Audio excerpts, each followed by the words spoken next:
Mesdames et messieurs, bonsoir et bienvenue.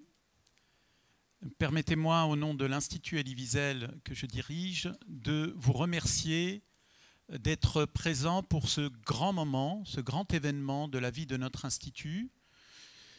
Un grand moment qui est pour nous régulier, récurrent, que celui d'accueillir le professeur Henri Atlan, membre de notre conseil académique, éminent professeur et universitaire, que nous retrouvons avec bonheur chaque année pour une grande leçon à l'Institut Wiesel. Alors nous allons partager ce moment, ce privilège ensemble.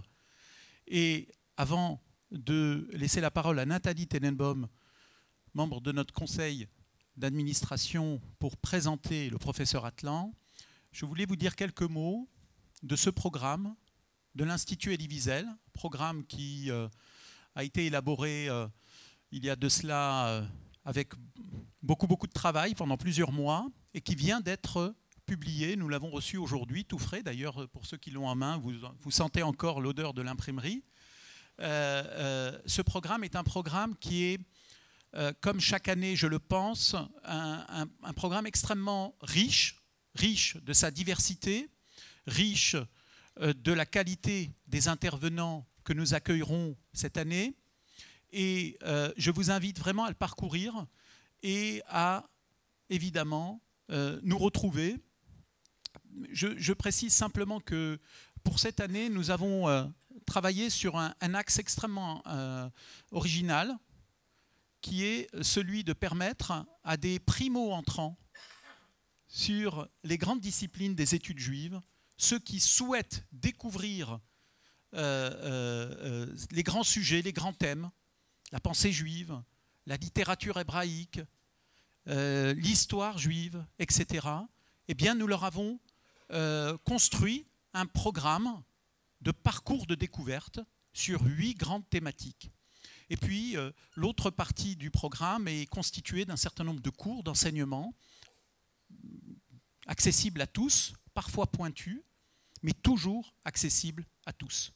Et enfin, permettez-moi aussi de vous rappeler que depuis maintenant 2 ans, nous proposons un cycle de conférences tous les lundis soirs, les lundis de Wiesel, où nous accueillons chaque semaine un universitaire, un chercheur, qui viendra proposer ses derniers travaux, qui viendra échanger, discuter avec le public. C'est à chaque fois un rendez-vous enrichissant et parfois même étonnant sur les thématiques traitées. Alors je vous invite vraiment à le parcourir, et puis à l'intérieur, vous avez le petit livret des lundis de Wiesel. Je crois avoir fait la réclame de l'Institut, et je vous vois tous, et j'espère tous vous revoir dans cette maison très bientôt. Bonne soirée. Merci Gad. Bonsoir à toutes et à tous. Alors, quelques mots pour dire que je suis la doublure de Franklin Roski ce soir, puisque c'est le doyen de l'Institut Wiesel. Aujourd'hui, ce soir, actuellement, il est à Jérusalem. Donc, on pense tout ça pour dire qu'on pense très fort à lui et qu'il nous manque pour cette grande leçon inaugurale. Henri Atlan, nous avons l'honneur de vous recevoir ce soir. Vous êtes né le 27 décembre 1931 à Blida, en Algérie. Vous êtes un intellectuel juif de langue française, reconnu autant pour votre parcours et vos productions scientifiques que pour votre maîtrise des textes de la tradition juive et de la philosophie. Nous avons la chance ce soir de recevoir un érudit.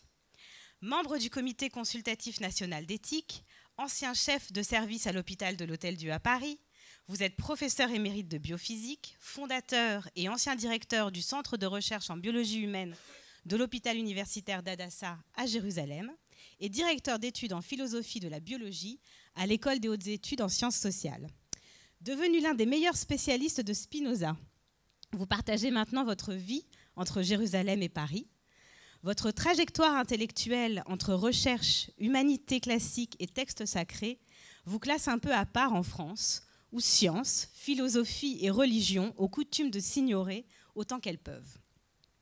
Vous allez intervenir ce soir sur un thème qui a été rédigé un peu comme un sujet d'examen, maniant des paradoxes apparents, La liberté et le déterminisme, à partir de la célèbre maxime de Rabbi Akiva dans les Pirkei Avot, tout est prévu dans l'histoire du monde, mais le libre arbitre de l'être humain a été accordé. À l'image de ce que devrait être la pensée juive et la vie juive, vos travaux sont tous sauf consensuels, linéaires. Ils supposent une forme d'inconfort intellectuel, des interpellations majeures et des remises en question permanentes. En prenant le contre-pied de toutes les idées reçues, en vous écoutant ce soir, nous allons entrer dans un nouveau mode de pensée, la pensée juive dans toute sa splendeur. Merci beaucoup, c'est à vous.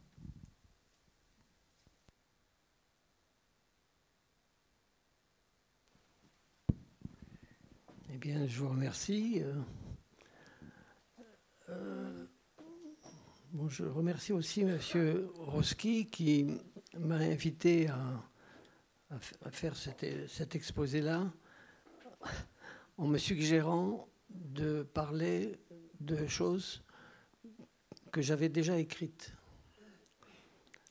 Alors, bon, c'est comme ça que j'ai été amené à proposer ce sujet qui se trouve en partie, évidemment, traité, donc je vous le signale, puisque c'est lui qui me l'avait demandé, dans le premier tome du livre qui s'appelle « Les étincelles de hasard ».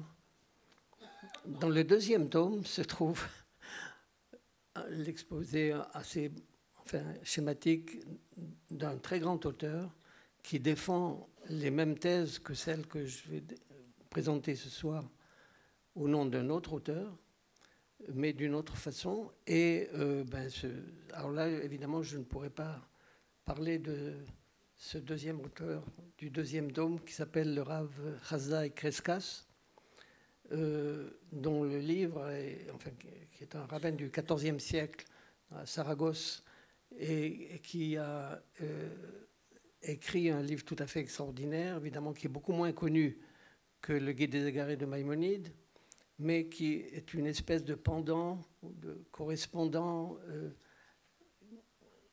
qui conteste beaucoup, évidemment, la philosophie d'Aristote, au contraire de Maïmonide lui-même, qui s'y référait régulièrement. Bon, mais cela, ce sera peut-être pour une autre fois, ou bien tout simplement se contentant des lectures. Parce qu'effectivement, son livre, qui s'appelle Or Adonai, a été traduit en français, alors que c'était un livre très difficile. Bon, eh bien, voilà, Maïmonide, donc, dans son Guide des égarés, écrit la chose suivante. C'est un principe fondamental de la loi de Moïse, notre maître, admis par tous ceux qui la suivent, que l'homme possède la faculté d'agir absolue, c'est-à-dire que par sa nature, par son choix et par sa volonté, il fait tout ce que l'homme peut faire. L'homme a le pouvoir de faire tout ce qu'il veut, ou tout ce qu'il préfère d'entre les actions dont il est capable. C'est là un principe fondamental qui, Dieu merci, n'a jamais été l'objet d'aucune contradiction. Alors, évidemment, on va voir que ça n'est pas tout à fait exact, que ce principe a été l'objet de nombreuses contradictions. Mais enfin, il est de fait que la plupart des rabbins qui suivent en cela donc la doctrine de Maïmonide considèrent aussi en effet que la croyance au libre arbitre, c'est un des principes fondamentaux du judaïsme traditionnel, à tel point que c'est devenu même une évidence dont il n'est même pas besoin de la défendre. Mais il se trouve qu'il existe un courant qui est certes minoritaire, mais qui est tout autant orthodoxe et qui enseigne au contraire un déterminisme absolu par rapport auquel la croyance au libre arbitre serait une sorte d'illusion qui vient, entre autres, de notre ignorance des causes qui nous font choisir ceci ou cela en nous donnant l'impression que nous faisons des choix de façon libre. Alors, il faut noter que la plupart des philosophes aussi ont placé le libre arbitre parmi les capacités les plus éminentes qui caractérisent l'être humain. Mais là aussi, il y a des exceptions notables, en particulier les stoïciens dans l'Antiquité grecque et aussi, évidemment, plus près de nous, Spinoza. Alors, rassurez-vous, je ne vais pas parler de Spinoza aujourd'hui, je parlerai donc de quelques représentants de ce courant déterministe dans les enseignements de certains grands maîtres du judaïsme traditionnel. Et vous allez voir que ça n'est pas aussi simple qu'on le croit. Ce n'est pas nécessairement le signe d'une excellence de la nature humaine. Et en fait même, vous verrez que ça n'est pas une très bonne affaire. C'est-à-dire, ça n'est pas une très bonne affaire que l'espèce humaine a faite en faisant ses expériences de libre choix. Alors ceci commence en réalité depuis Bereshit, c'est-à-dire depuis le livre de la Genèse.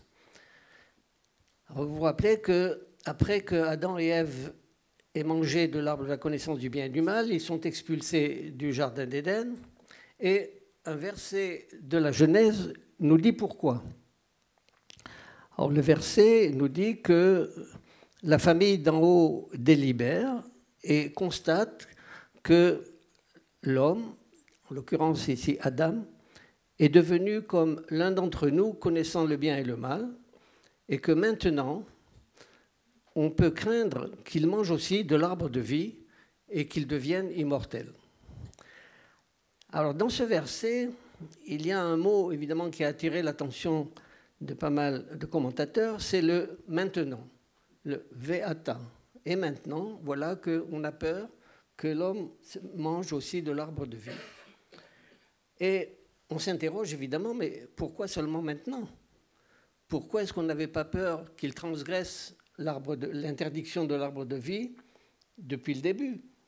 Et que c'est seulement après qu'il ait transgressé celui de l'arbre de la connaissance du bien et du mal que tout à coup on se dit ah oui, mais maintenant il pourrait peut-être transgresser aussi celui de l'arbre de vue. Eh bien, la réponse à cette question qui a été donnée en particulier par Nachmanide mais par d'autres aussi, eh bien, c'était qu'avant de manger de l'arbre de la connaissance du bien et du mal, il n'était pas libre. Et donc, il n'y avait pas de libre arbitre, et donc la transgression même de l'arbre, sur l'arbre de vie n'était pas pensable. Parce que, eh bien, on nous dit qu'il faisait naturellement ce qu'il devait faire, donc qu'on ne pouvait même pas qualifier de bien ou de mal, puisqu'il n'y avait ni bien ni mal, mais il était comme un ange, dit Nachmanide, ou aussi comme les astres, donc qui font ce qu'ils doivent faire, parce qu'ils ne peuvent pas faire autrement. Autrement dit, donc, eh bien, avant de manger de l'arbre de la connaissance du bien et du mal, il était déterminé à faire ce qu'il devait faire, et sans la possibilité même de choix. Et Nachmanide va même beaucoup plus loin. C'est-à-dire, il nous explique que c'était le statut qu'avait Adam avant donc, de manger de l'arbre de la connaissance.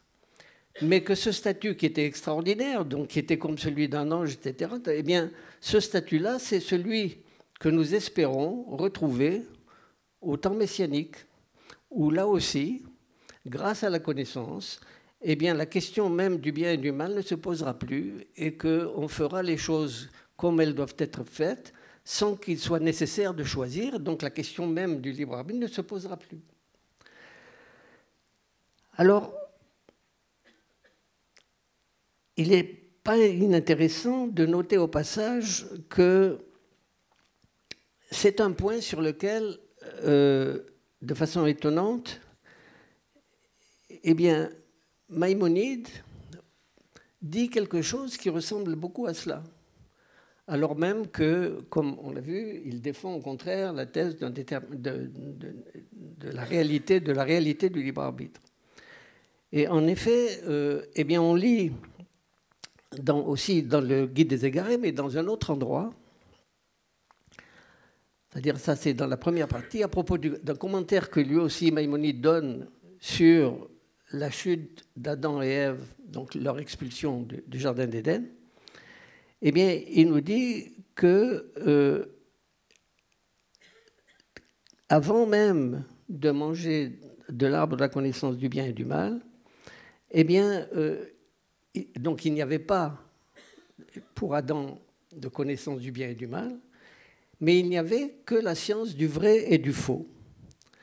Et donc je cite Maïmonide là qui dit « Par la raison, l'homme distingue le vrai du faux, et ceci a lieu dans toutes les choses intelligibles. » Autrement dit, il nous explique que le bon et le mauvais, comme le beau et le laid, ne sont pas de l'ordre de l'intelligible et du nécessaire, mais de l'ordre seulement de l'opinion et du probable. Et tant que Adam possédait parfaitement et complètement la connaissance de toutes choses connues et intelligibles, autrement dit, il nous dit là aussi ce qu'apparemment Nachmanide avait l'air de dire, à savoir qu'il avait la connaissance de toutes choses intelligibles, eh bien, il n'y avait, là, je cite Maïmonide, il n'y avait en lui aucune faculté qui s'appliqua aux opinions probables et il ne les comprenait même pas.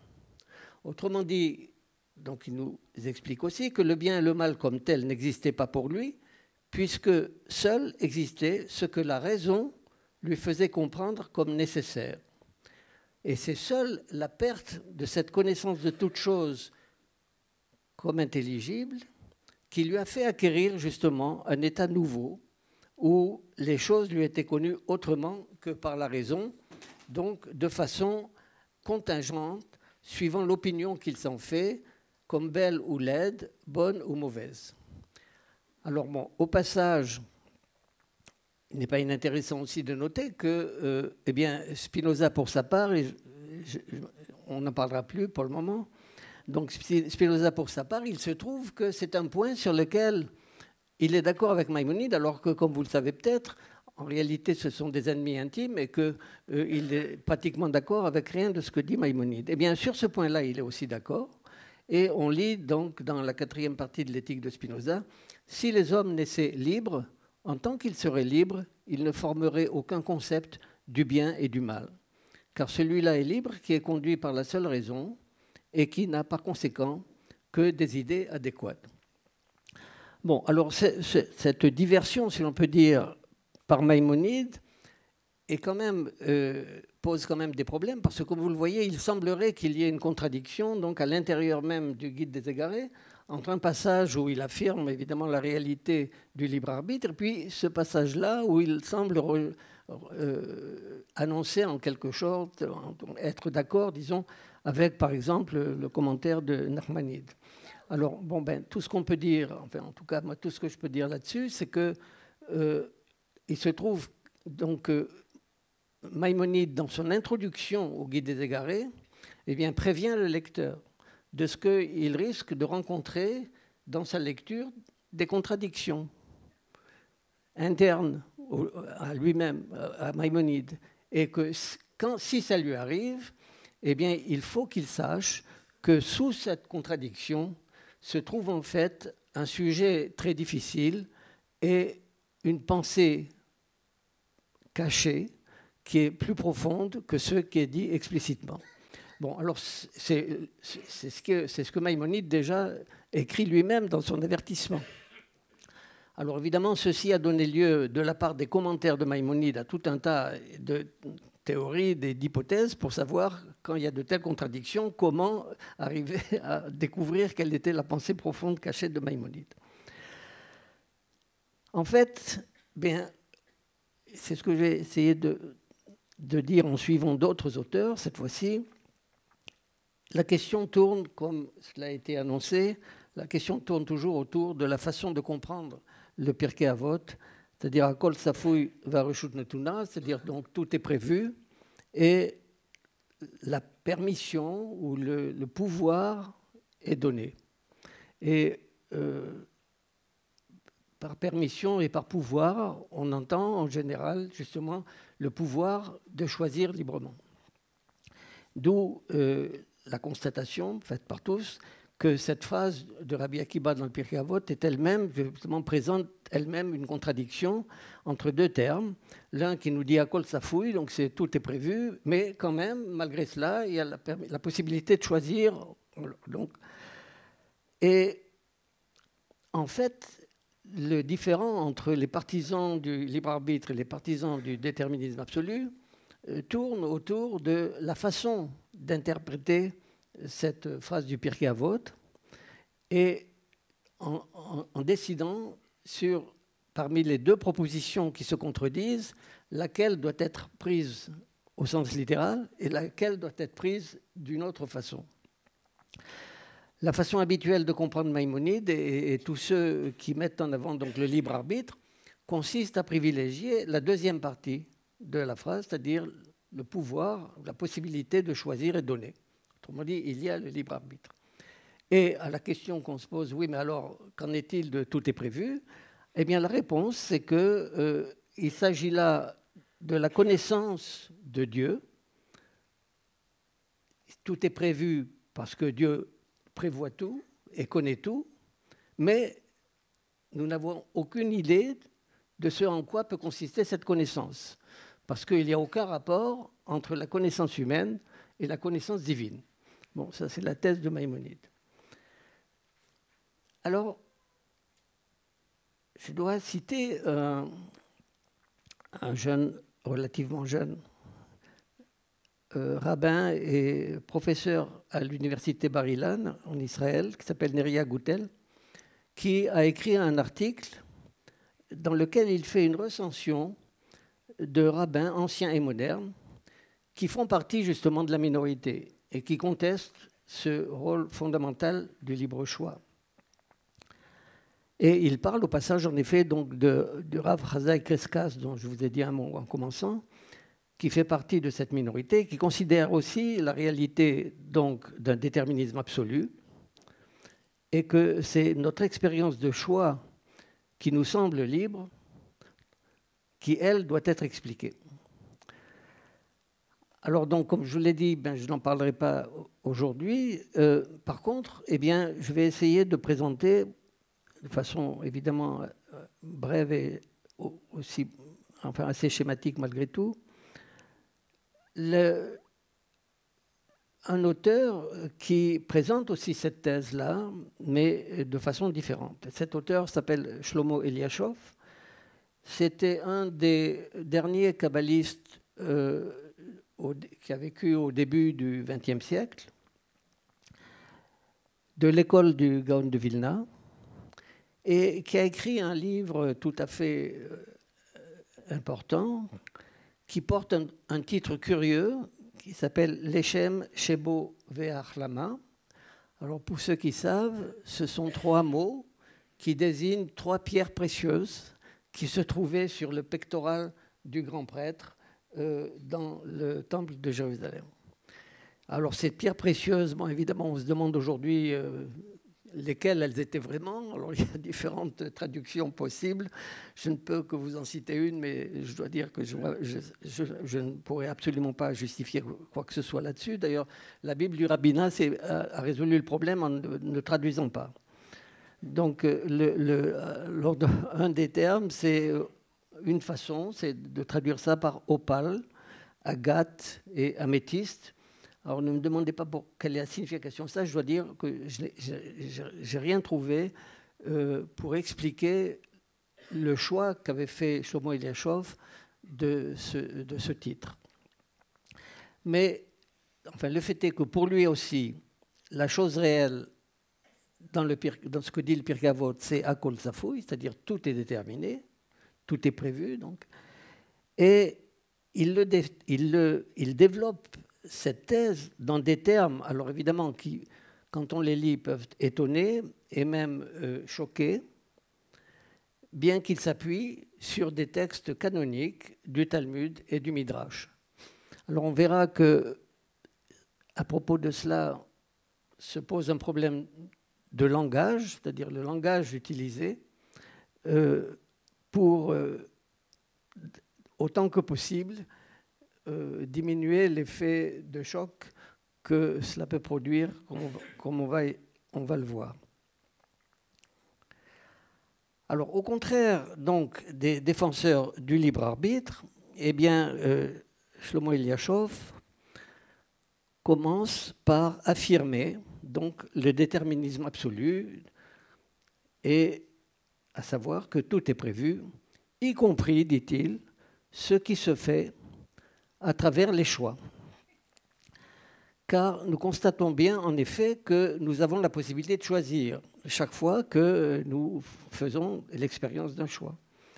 mais c'est en fait comme un jeu qui ne modifie en rien le tout est prévu du déterminisme absolu, en sorte que c'est un petit peu comme, si vous voulez, des enfants qui y jouent et qui pensent qu'ils choisissent ce qu'ils veulent et qu'ils essayent de l'obtenir, alors qu'on sait bien qu'en réalité, ce qu'ils veulent a été déterminé par des événements qu'on est parfaitement capable de décrire et donc d'en tenir compte, au contraire de l'enfant lui-même qui croit qu'il est libre.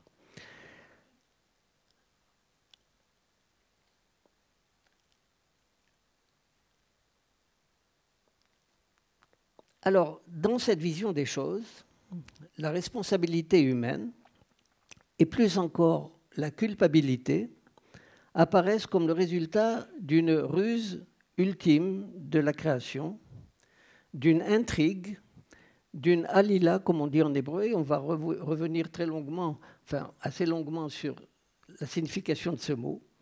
Donc, une intrigue, une alila terrible, dont les hommes sont les jouets, à commencer par les premiers d'entre eux, à savoir Adam et Ève, suivis par tous leurs descendants, passés, présents et à venir.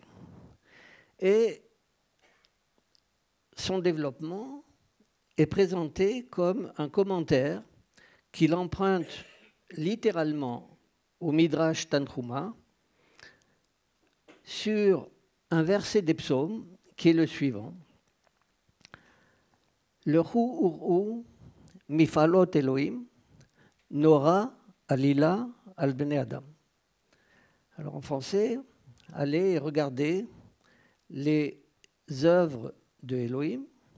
Il est nora alila, c'est-à-dire il est terrible de alila sur les enfants des hommes. Donc, allez et voyez les réalisations.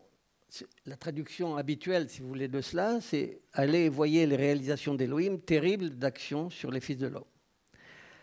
Alors cette expression terrible d'action, donc Nora Alila, qu'on retrouve entre autres dans la liturgie de Yom Kippour, elle sert d'ancrage à l'interprétation du Midrash, interprétation qui elle-même est assez terrible.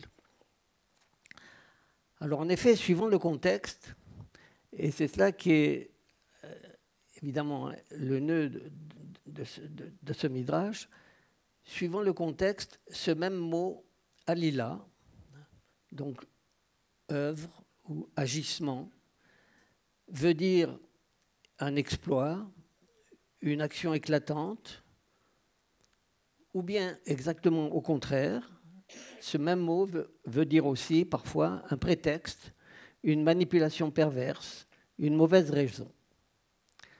Alors en général, évidemment, quand il s'agit de Dieu, Alilot ou Alila ou Alilot est traduit par les exploits, les actions remarquables qui témoignent de l'intelligence et de la puissance divine. Par exemple, on peut trouver beaucoup d'exemples, si vous voulez, où ce mot est utilisé avec cette signification-là. Par exemple, dans un verset des Chroniques où David, le roi David, est en train d'installer l'arche. Alors il dit « Faites connaître parmi les peuples ses hauts faits », donc c'est Alilot, chantez pour lui, parlez de toutes ses merveilles, de ses niflaot. On dit Alilot et niflaot, les merveilles, les hauts faits, là, bon, c'est un petit peu des synonymes. Mais le même mot peut vouloir dire aussi ruse, plus exactement prétexte par lequel l'homme rusé et pervers tisse un filet de fausses raisons pour enfermer son adversaire et se justifier lui-même du mal qu'il peut faire. Alors on en trouve là aussi de nombreux exemples. Dans le Deutéronome, Alilot Dvarim, prétexte de parole, ou qu'on traduit aussi parfois par des accusations mensongères, eh bien, est utilisé pour désigner le comportement d'un mari de mauvaise foi qui veut renvoyer une femme après l'avoir épousée parce qu'elle ne lui plaît pas et qui utilise pour cela des alilot dvarim, c'est-à-dire des prétextes d'accusation. Nous allons revenir dans un moment sur cette histoire de Marie de mauvaise foi. En hébreu moderne, d'ailleurs, le mot alila est devenu intrigue avec son double sens d'intrigue d'un roman ou d'une pièce de théâtre, où les événements se nouent les uns aux autres, et puis l'intrigue de l'intrigant, donc du manipulateur. Alors, dans la plupart des cas, comme j'ai essayé de vous le dire, évidemment, le sens laudatif d'une action éclatante est utilisé quand il s'agit de Dieu, et le sens, au contraire, de comportement pervers quand il s'agit d'actions humaines. Mais il y a des exceptions. Parfois, le texte biblique présente déjà une relative ambiguïté. Un verset du livre de Samuel à propos de Hannah, sur laquelle on va revenir aussi dans un moment, eh bien, montre comment on peut, la massorette, la tradition, utilise un procédé assez curieux qu'on appelle le crictive, qui consiste, à propos de certains mots, de dire que le mot doit être lu de façon différente de ce qu'il est écrit. Bon. Alors, vous avez évidemment, vous connaissez tous un exemple fameux qui est le tétragramme. Mais bon, là, il ne s'agit pas quand on parle de crictive en général, il ne s'agit pas d'une chose aussi glorieuse, si l'on peut dire, que le tétragramme. Il s'agit de mots qui ont l'air d'être banaux. Et en particulier, on trouve ce crictive à propos du mot de Alila, justement, quand Hannah l'utilise pour exprimer,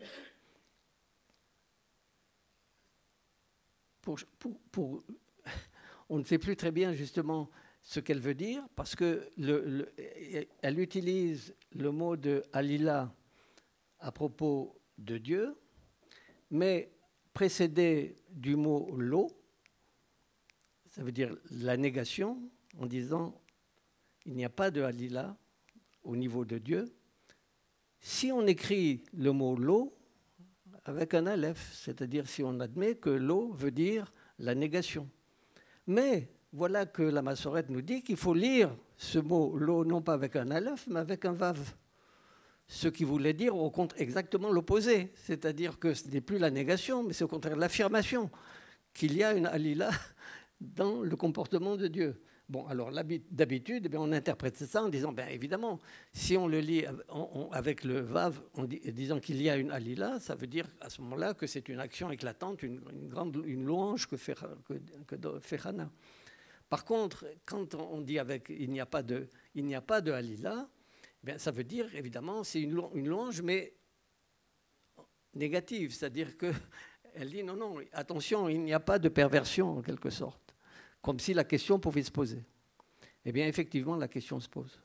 Et on va voir comment Hannah aussi joue un petit rôle dans la façon de poser la question.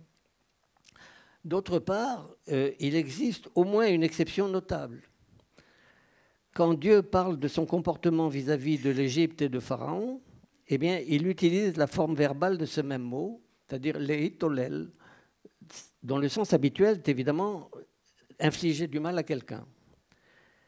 Et Dieu rappelle à Moïse à ce moment-là, dans l'Exode, comment il a alourdi le cœur de Pharaon pour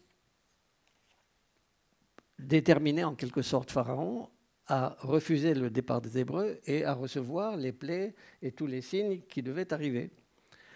Alors, autrement dit, là, il y a de façon évidente une négation du libre arbitre de Pharaon. Comme vous le savez, l'interprétation classique consiste à dire « Ah oui, mais non, le Pharaon avait son libre arbitre pendant les 5 premières plaies, mais c'est par l'intermédiaire, comme il a choisi évidemment le mauvais chemin, eh bien, il s'est lui-même déterminé après pour les 5 suivantes, où là, effectivement, il avait perdu son libre arbitre, mais c'est lui, en quelque sorte, qui avait choisi de le faire partir. » Eh bien, en fait, lorsque dans l'Exode, Dieu parle à Moïse, il lui dit « Itolalti b'Mitzraïm », donc que Rashi utilise le même mot, les Itolel, donc « Itolali b'Mitzraïm », que Rashi invite à lire comme « Tzachakti ». Ça veut dire « je me suis joué » de Pharaon et de l'Égypte. Alors bon, les commentaires classiques, comme je viens de vous le dire, essayent de sauver le libre arbitre de Pharaon en disant « oui, mais il avait son libre arbitre pendant les 5 premières, mais il l'a perdu après ». Alors qu'en fait, c'est ce genre d'explication classique qui est produite pour sauver la morale de l'histoire de façon classique dont parle justement le verset des psaumes avec le Midrash dont je vous ai parlé, en disant qu'il a été Nora Alila al-Ben Adam, terrible d'action sur les fils de l'homme. Et là, en effet, on voit que d'après ce Midrash, que reprend évidemment et développe Shlomo Eliashov, la situation de Pharaon n'est pas si exceptionnelle qu'il n'y paraît. L'homme y est le jouet d'événements qu'il croit déterminés, et ce cas est généralisable à toutes les situations humaines, non seulement au choix apparemment libre de Pharaon lors des premières plaies, mais aussi au choix de tous les personnages bibliques et de façon générale à toutes les actions des hommes et à leurs conséquences, bien qu'ils en soient de façon apparemment manipulatrice, pour ne pas dire perverse, tenus pour responsables et coupables. Et là, en effet, donc, dans ce Midrash Tanhuma, l'expression Nora Alila, terrible de Alila, à propos de Dieu, est interprétée explicitement comme terrifiant d'intrigue, de prétexte et de mauvaise foi, tout en étant rapporté aux œuvres de Dieu dans la nature. Et le verset des psaumes est lu à travers ce Midrash, le Ru Mifalot Elohim, allez voyez les réalisations d'Elohim, Nora Alila al-Ben Adam, terrifiant d'intrigue sur les fils de l'homme. Et pour qu'il n'y ait pas le moindre doute sur les intentions du Midrash, eh bien, il nous propose une parabole qui nous permet de bien nous représenter ce que c'est que ce comportement terrifiant de Dieu qui tente de rejeter sa responsabilité sur sa victime à l'aide de mauvaises raisons, donc de prétextes d'accusation, des Alilot Varim, comme ces Alilot Varim dont parle le Deutéronome à propos du mari de mauvaise foi. En effet, cette parabole que présente le Midrash, eh bien, c'est comme par hasard celle d'un mari de mauvaise foi qui veut se débarrasser de sa femme et qui cherche un prétexte. Alors, il a déjà préparé le guet, c'est-à-dire donc l'acte de divorce dans le contexte juridique évidemment de l'époque, et il cherche une raison, ou une mauvaise raison évidemment, pour le lui donner. Alors, il rentre chez lui, il demande à sa femme de lui préparer quelque chose à manger qu'il ne trouve pas assez chaud, et alors il lui donne l'acte de divorce. Alors devant cela, eh bien, la pauvre femme ne peut que ironiser en constatant que le document était déjà prêt avant qu'il ne rentre, ce qui montre bien sa mauvaise foi et sa recherche du premier prétexte. Eh bien, c'est cela que le Midrash présente, donc, comme étant le sens de ce verset des psaumes qui parle de terrifiant de Halila sur les fils de l'homme. Et il nous dit, il conclut cette parabole en disant, c'est cela que veut dire Nora Halila al-Ben Adam. C'est ce comportement pervers, c'est ça que veut dire Nora Halila al-Ben Adam du verset des psaumes. Alors, cette parabole, en effet peu édifiante, du mari de mauvaise foi, sert de modèle donc, pour décrire le comportement normal de Dieu avec les hommes, tel qu'il est évoqué dans ce verset des psaumes.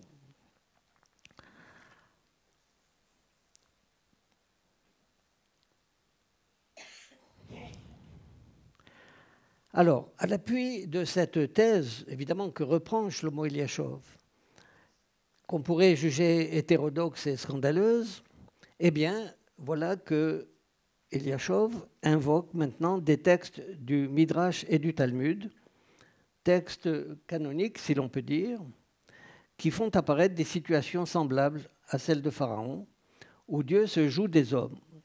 Et là, les protagonistes ne sont autres cette fois que Adam lui-même, ou Moïse, ou les frères de Joseph. Et finalement, par extension, tous les hommes prétendument punis pour des actions dont le déroulement et les conséquences étaient prévus en fait de toute éternité. Alors dans ce même Midrash, le premier exemple, eh bien, le plus évident, c'est celui d'Adam.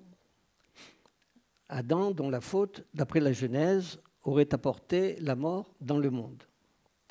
Eh bien, c'est justement ce qu'Adam lui-même conteste en observant que la mort était prévue de toute éternité dans la Torah, qui préexistait à la création du monde. Parce que vous savez que, d'après aussi plusieurs Midrashim, la Torah préexistait de 2000 ans avant la création du monde, ce qui veut dire que le monde n'a pas été créé à partir de rien. Enfin bon, ça c'est une parenthèse. Mais évidemment, quand on lit la Torah, on lit que Adam qui Hamoud Bawel, c'est-à-dire si un homme meurt dans une tente, etc., et là sont détaillées les lois de pureté et d'impureté qu'il faudrait appliquer. Donc ça veut dire qu'avant même la création du monde, il était prévu que Adam mourrait. Donc c'est vraiment pas très correct d'après de l'accuser d'être lui la cause qui a amené la mort dans le monde. Donc d'après le Midrash, eh bien Adam n'est pas content et il conteste cela. Et de plus, d'ailleurs, d'après toujours ce Midrash repris par Eliashov, la chute du premier homme elle-même n'aurait pas pu ne pas se produire. C'est-à-dire le fait qu'il ait mangé de l'arbre de la connaissance du bien et du mal, eh bien, était lui aussi prévu et il n'aurait pas pu ne pas se produire. Donc elle fait partie des nécessités de la création et elle contribue à définir et à modeler la nature humaine, tout comme son caractère mortel. Donc, tenir Adam pour moralement responsable de sa chute et de la mort de ses descendants est donc évidemment une accusation tendancieuse, une alila dvarim, un prétexte d'accusation qu'Adam lui-même eh bien, conteste fortement.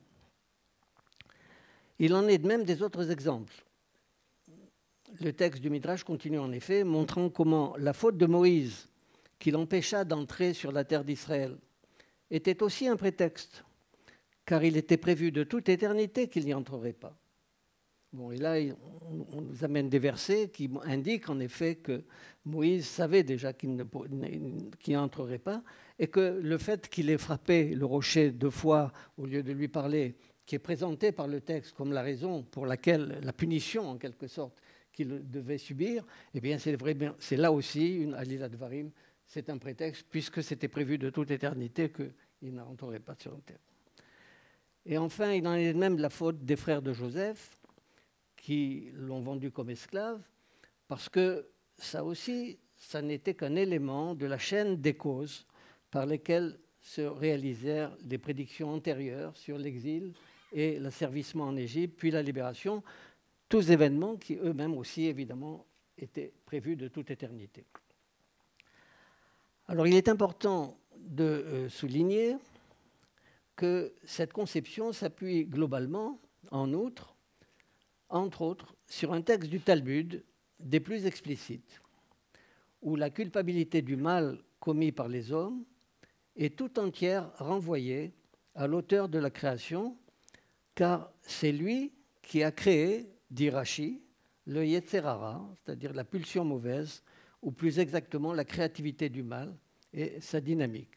Alors ce texte du Talmud, je crois qu'il n'est pas, si on a le temps, je ne sais même plus d'ailleurs,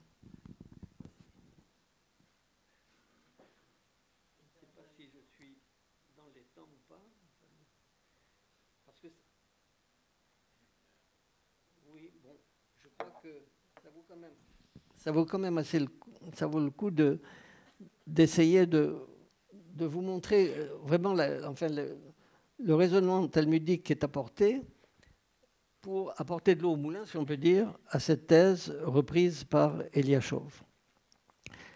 Bon, mais c'est dans Brachot où on nous dit, on commence par parler de Hana, et on nous dit que Hana est Ticha Dvarim Klape Marla, ce qui veut dire qu'elle a lancé des paroles, et des paroles agressives d'une certaine façon, comme on va le voir, Klape Marla, donc contre l'en haut.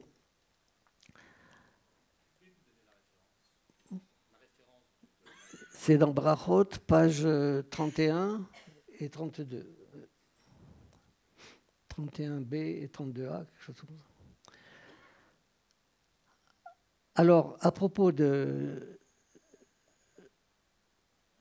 Hana, donc,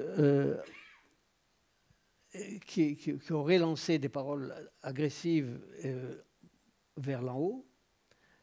Alors bon, ça c'est Rabbi Elazar qui dit cela et qui appuie cela sur une interprétation du verset où quand elle prie pour avoir des enfants, alors elle dit, le texte dit Vatit Palel al Adonai, et Rabbi Elazar explique que le fait qu'elle ait dit al et pas elle.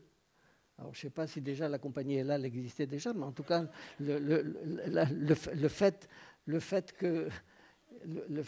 qu'elle ait dit Al et pas elle indique donc que sa prière n'était pas une vraie prière, mais c'est au contraire une accusation. Et ensuite, le même Rabbi Elazar continue en disant que ce n'était pas seulement Hana, mais c'était aussi Eliaou, Élie le prophète, qui lui-même aussi a lancé des paroles agressives, Klapemala, vers l'en haut. Pourquoi? Alors là, c'est explicite, parce qu'il a dit, c'est-à-dire Élie, le prophète, Ve'ata, en s'adressant au Dieu d'Israël lors de l'épisode la rivalité avec les prophètes de Baal, où Élie, sur le Carmel, fait intervenir le Dieu d'Israël pour montrer que c'est lui le vrai, quoi. Eh bien, Élie s'adresse au Dieu d'Israël et il lui dit Ve'ata sibota et liba machoranit, c'est-à-dire, et toi, c'est toi qui as détourné leur cœur en arrière. Autrement dit, il accuse là explicitement le Dieu d'Israël d'être lui la cause des fautes d'Israël. Et alors, Amar Rabbi Shmuel bar Rabbi Yitzhak, donc un autre rabbi intervient à ce moment-là et il dit maintenant, lui, Minaïn shechazara kadosh baruch hu vehoda hodado le'Eliyahu. Autrement dit, il dit, mais voilà, en réalité, Akadosh baruch hu a reconnu que Élie le prophète avait raison de l'accuser. Et d'où est-ce qu'on le sait? Alors il nous dit, eh bien parce qu'il y a un verset dans le prophète Michée, dans lequel, là c'est Dieu qui parle et qui s'adresse à Michée en parlant d'Israël, et il dit, en partie d'Israël, Ve'asher hareoti, que j'ai fait faire le mal. Autrement dit, le Dieu d'Israël dit explicitement qu'il a fait faire le mal à Israël. Bon. Alors, ce n'est pas terminé. À partir de cela, Amar Rabbi Chama ber Rabbi Chanina, donc notre Rabbi Chama ber Rabbi Chanina a dit Il male shalosh mikraot alelu, nitmotetu raglehem shel tzonei Israël. S'il n'y avait pas 3 versets particuliers dans le Tanakh, eh bien, Israël aurait dû disparaître pratiquement, quoi. Aurait dû s'écrouler et disparaître. Pourquoi? À cause des fautes, justement, qu'ils ont faites.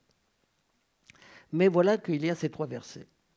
Et ces 3 versets, eh bien, vont exonérer, en réalité, Israël des fautes qu'il a faites, en montrant qu'en réalité, les fautes qu'il a faites, eh bien, il était déterminé à les faire par le Dieu d'Israël lui-même.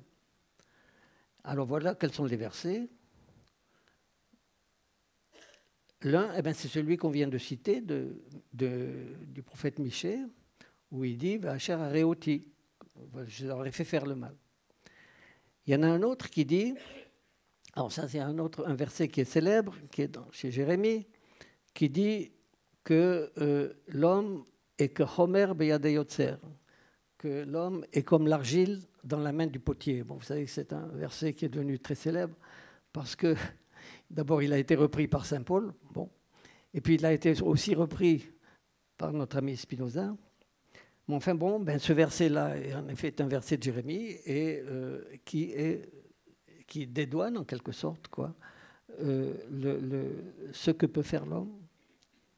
Et enfin le troisième verset, c'est celui d'Ézéchiel qui dit V'asiroti et leva even mipsarchem venatati lachem lev basar. J'ai remplacé le cœur de pierre des hommes par un cœur de chair. Et Rav Papa renchérit en disant la suite du verset qui est encore plus explicite Ve'etruchi eten bekir bechem. Et mon esprit, je le mettrai au milieu de vous. Ve'asiti et asher bechokai telechu. Et je ferai en sorte que vous marchiez suivant mes voies. Autrement dit, si nous nous comportons mal, c'est Dieu qui nous le fait. Et si nous nous comportons bien, c'est aussi Dieu qui le fait. Bon. Bon. Alors, ce n'est pas encore terminé, parce qu'il se trouve, alors il faut que je retrouve, moi, où est-ce que ça se trouve? Ici, d'ailleurs. Il se trouve que cette histoire continue dans le Talmud, avec le même Rabbi Elazar, qui montre comment c'est pas seulement Hana et Eliaou, mais c'est aussi Moïse qui a lancé lui aussi des paroles agressives, donc accusatrices, contre l'en haut. Et là, cette fois-ci, il s'agit de la faute du veau d'or, dont la responsabilité ultime incombe encore au Dieu d'Israël. Et pourquoi et comment?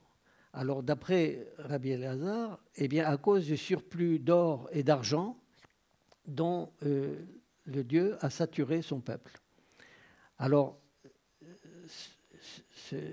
le peuple est comparé dans cette parabole à un fils qui est gâté par son père, qui le lave et le parfume, comme dit le texte, le fait manger et boire, lui accroche une bourse d'or autour du cou et l'amène à la porte d'une maison de prostitution. Que pouvait faire ce fils pour ne pas fauter? Bon, alors, évidemment, on peut concevoir que ces textes soient un peu difficiles à digérer, si j'ose dire, dans une conception habituelle qu'on peut avoir, enfin, de la divinité et des rapports entre la divinité et l'homme. Et avant de donner un aperçu assez bref de comment essayer de comprendre tout ce qu'on vient de dire, eh bien, il faut mentionner une question de langage à propos des kabbalistes, dont évidemment Shlomo Eliashov, question de langage qu'avait bien souligné le grand spécialiste de la Kabbale qu'était Gershom Scholem, et qui faisait remarquer que le langage des auteurs kabbalistes oscille entre une représentation mythique d'un processus cosmique dont le déroulement est mécanique, et qui peut être intelligible au moins dans son principe, sinon dans les détails de sa réalisation, donc d'un côté. Et puis d'un autre côté, donc, ce langage oscille avec, d'un autre côté, une conception théiste habituelle d'un Dieu personnel qui agirait de façon intentionnelle par les décrets de sa volonté en vue d'une fin posée comme bonne par définition. Et on dit pour Scholem, les tendances panthéistes dans cette ligne de pensée, donc de la Kabbalah, sont recouvertes par des formes de langage théiste possédées caractéristiques de bon nombre de kabbalistes, dit-il. Et comme le souligne aussi Scholem, la composante mythique du contenu de ces développements est beaucoup plus importante que ne le laisse apparaître l'usage des mots utilisés. Et c'est ainsi qu'on trouve donc tantôt le langage habituel de la théologie d'un Dieu personnel, tantôt au contraire un langage immanentiste qui décrit des mécanismes impersonnels qui se déterminent les uns les autres dans un processus qui produit les choses et les êtres, y compris les humains, dans leur existence finie, limitée et séparée de leur origine infinie. Car bon, on doit reconnaître que c'est bien difficile d'attribuer au Dieu personnel de la théologie religieuse habituelle, non seulement tout-puissant, omniscient, mais aussi infiniment bon, le comportement pervers d'un mari de mauvaise foi, tel que nous le fait entendre non seulement le Midrash, mais le Talmud aussi, et évidemment repris par ces auteurs kabbalistes. Eh bien, c'est pourtant donc ce que fait Shlomo Eliashov dans son livre, les Shem Shebo Ve'Achlama, en s'appuyant, donc, comme on l'a vu, sur le Talmud et le Midrash, lui aussi associe au langage mécanique et impersonnel des expressions qui renvoient au langage théiste habituel. Et pour jouer entre ces deux langages, eh bien, il utilise alors souvent l'expression kaviachol, c'est-à-dire si l'on peut dire. Vous voyez, si l'on peut dire, on va dire ceci et cela. Comme pour s'en excuser d'une certaine façon, alors qu'il renvoie au schéma de la Kabbale lorianique de l'origine infinie, donc le Ein Sof, dont on ne peut rien dire, même pas qu'il existe ou n'existe pas, et qu'il appelle aussi, donc, dans la terminologie kabbaliste, le Ma'atzil Ha'elyon, c'est-à-dire l'émanateur d'en haut. À l'origine des quatre mondes, le monde de Hatzilut, etc., bon, et de leur structure séphirotique.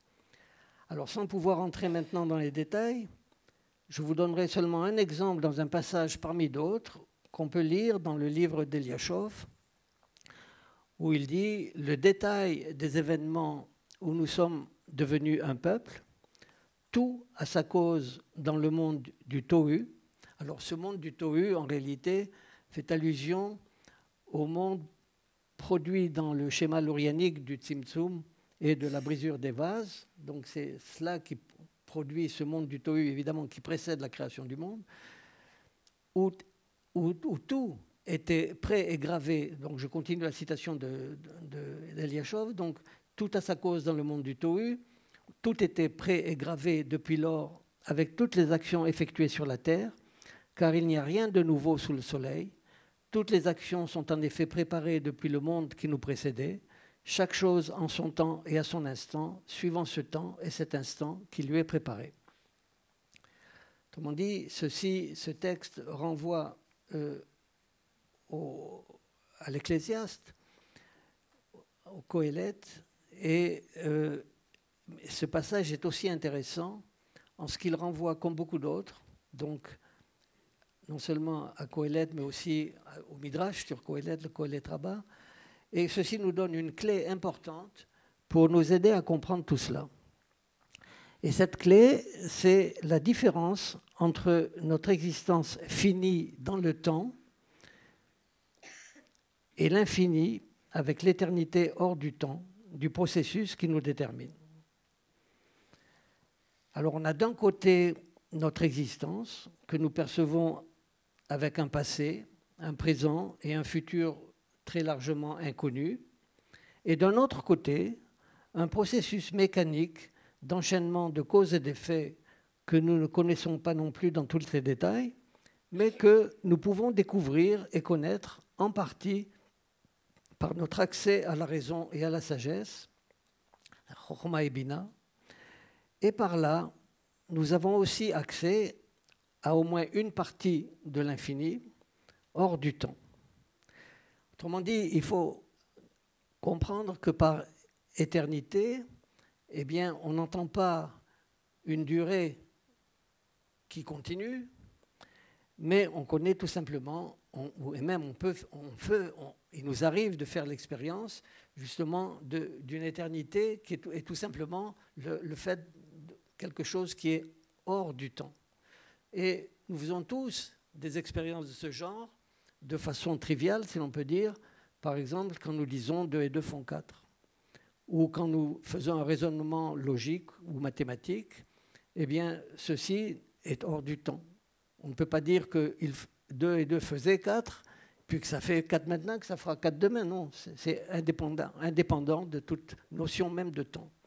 Donc, il y a une forme de connaissance, qui est la connaissance logique, la connaissance mathématique est une partie, et qui est ce que la chorma est censée nous faire atteindre, au moins partiellement.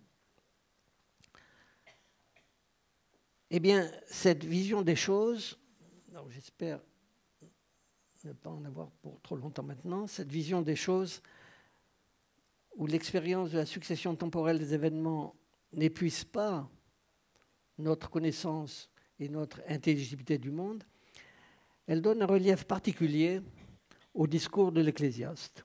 Et là, je vais vous citer un certain nombre d'expressions de l'Ecclésiaste qui sont elles aussi assez terrifiantes, si l'on peut dire, mais bon, qu'on peut quand même admettre et intégrer par référence, si vous voulez, au rôle que joue notre perception du temps. Et il y a un verset en particulier de l'Ecclésiaste, justement, qui donne cette clé, et que je vous cite d'abord en hébreu, parce que c'est important que vous allez voir. Alors,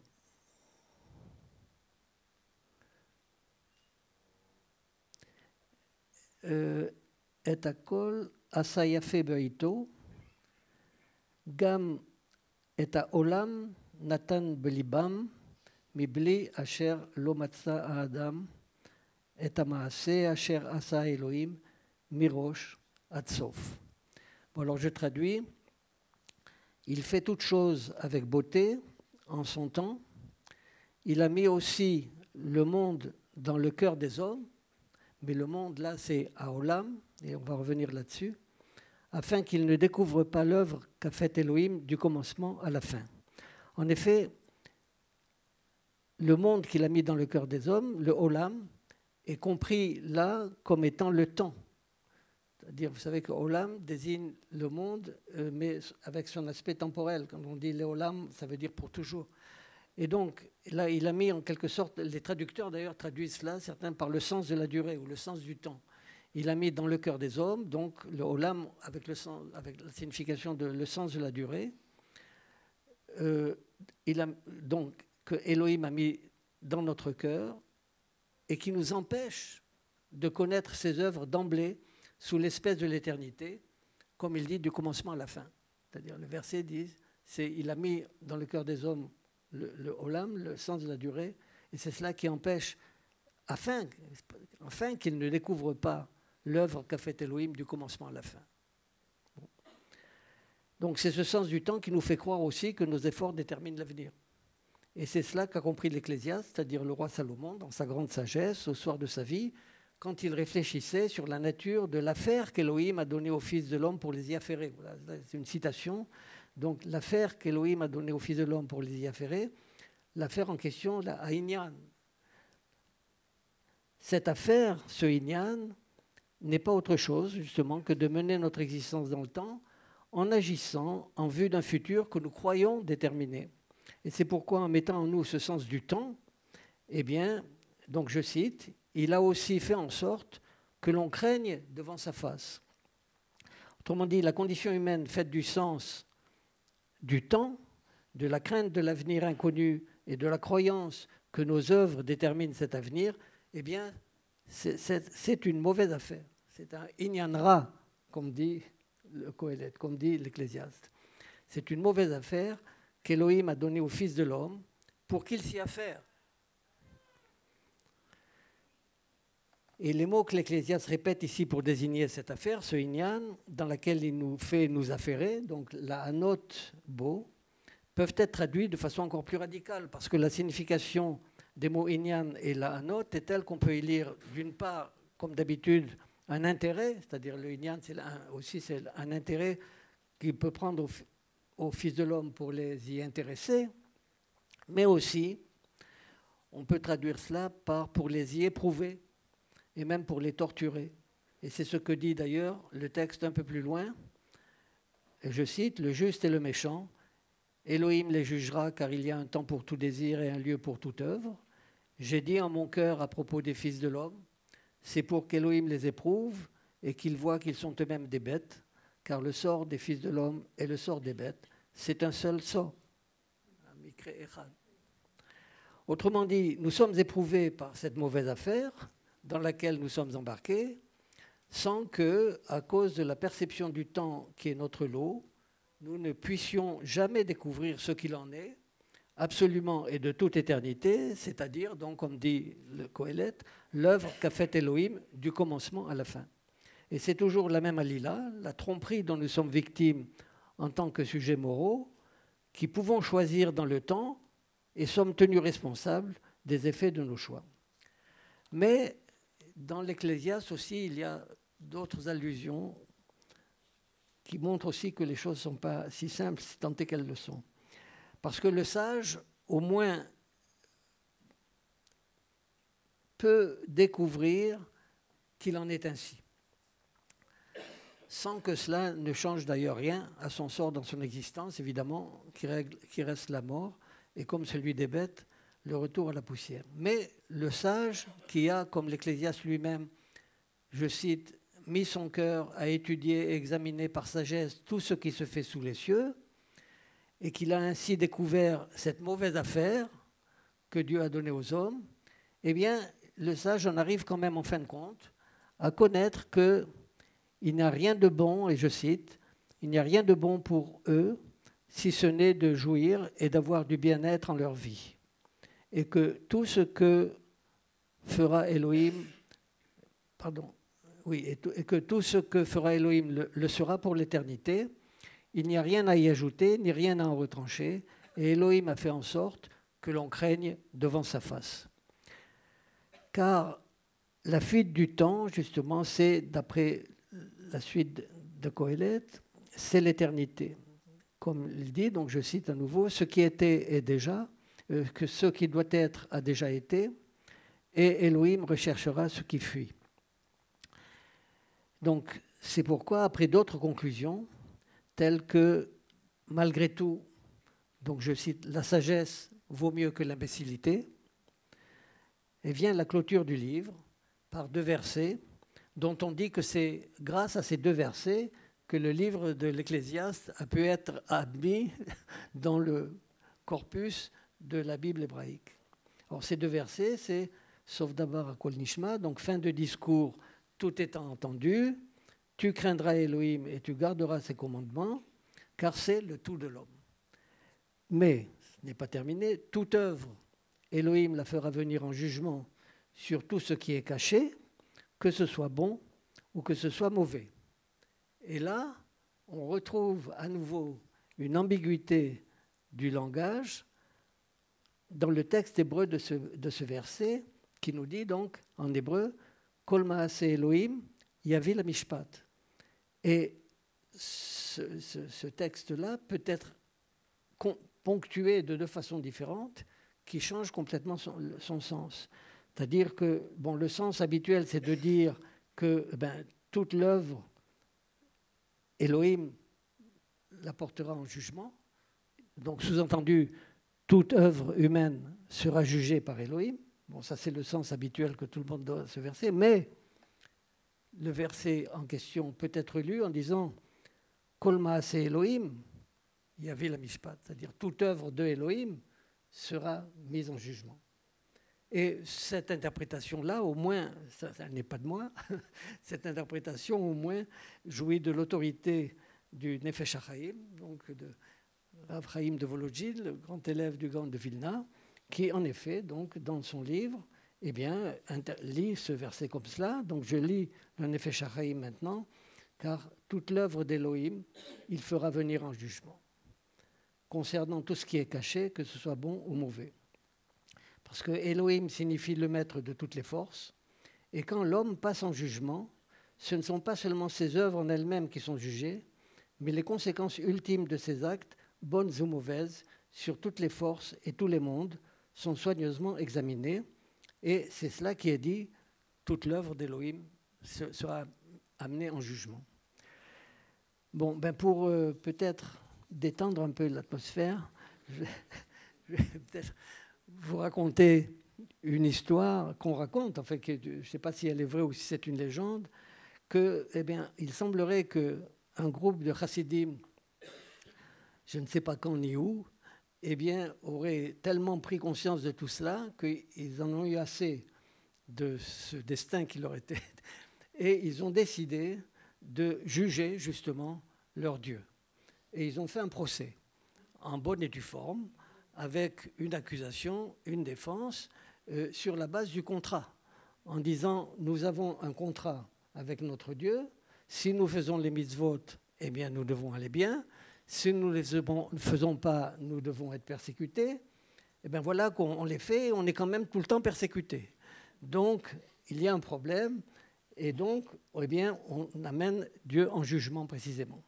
Et l'histoire raconte qu'à la fin, eh bien, après avoir bien débattu, eh bien, Dieu a été condamné. Voilà.